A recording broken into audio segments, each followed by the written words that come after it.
ជំរាបសួរពុកម៉ែបងប្អូនទាំងអស់គ្នាបាទបងដែលកំពុងតែត្រូវការទិញកូនម៉ូតូឲ្យកូនជិះលេងឥឡូវស៊េរីនេះយើងចូលស្តុកទៀតហើយតម្លៃត្រឹមតែ$48ទេសម្រាប់បងនៅភ្នំពេញអាចអញ្ជើញមកដល់ទីតាំងបានបាទខាងប្អូនក៏មានសេវាដឹកជូនដល់ផ្ទះដែរអីវ៉ាន់ទៅដល់ចាំឲ្យលុយតាមអ្នកដឹកសម្រាប់បងនៅតាមខេត្តអីវ៉ាន់ផ្ញើទៅដល់ចាំឲ្យលុយបាទតម្លៃត្រឹមតែ$48ទេបងប្អូនណាហើយសម្រាប់បងនៅខេត្តអីវ៉ាន់ទៅដល់ចាំទូទាត់លុយបាទហើយម៉ូតូនេះគឺប្រើអគុយ6វ៉ុលសាកភ្លើងបងប្អូនណាបាទនេះភ្លើងខាងមុខគឺមានឡាយបាទចង្គៀងក្មេងឆ្វេងស្ដាំគឺមានភ្លើងហើយកញ្ចក់ខាងមុខ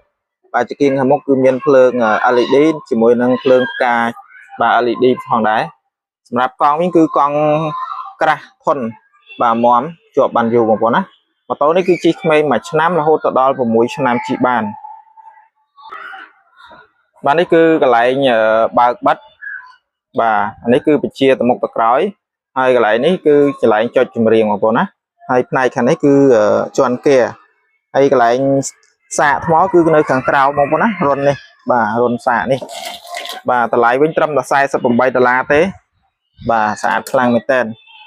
ជិះបានទាំងកូនប្រុសទាំងកូនស្រីបងប្អូនណា